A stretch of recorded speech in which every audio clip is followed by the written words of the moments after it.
Friday, July 10th. No, it's 10th. And we'll be reading 1 Corinthians 5. All right. You have your spot? You do? You ready? Oh, do we have a cheerful disposition or?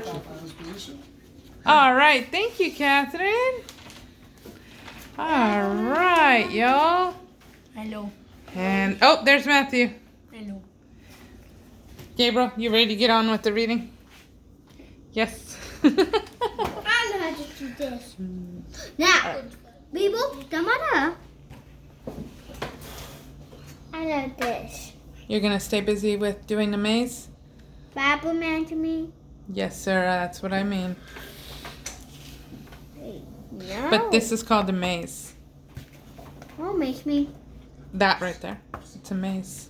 It's a maze. It's called a maze. See? Mm-hmm. Who's he? See, maze. All right. Chapter 5. Immorality in the church. It's been widely reported that there is gross sexual immorality among you. The kind of immorality that's so revolting, it's not even tolerated by the social norms of unbelievers. You are proud of the fact that one of your men is having sex with his stepmother. Shouldn't this heartbreaking scandal bring you to your knees in tears? You must remove the offender from among you. Even though I am physically far away from you, my spirit is present with you. As the one who is present with you, I have already evaluated and judged the perpetrator. So call a meeting, and when you gather together in the name of our Lord Jesus, and you know my spirit is present with you in the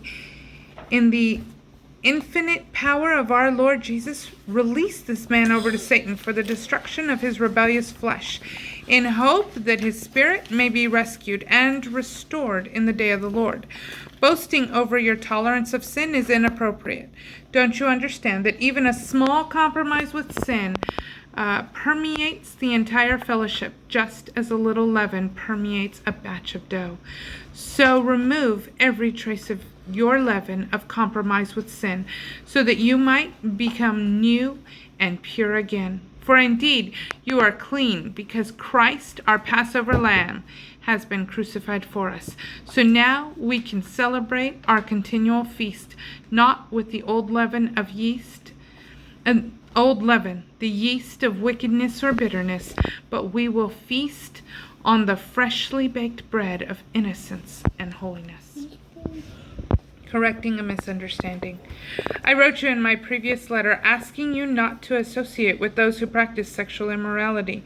Yet in no way was I referring to avoiding contact with unbelievers who are immoral or greedy or swindlers or those who worship other gods.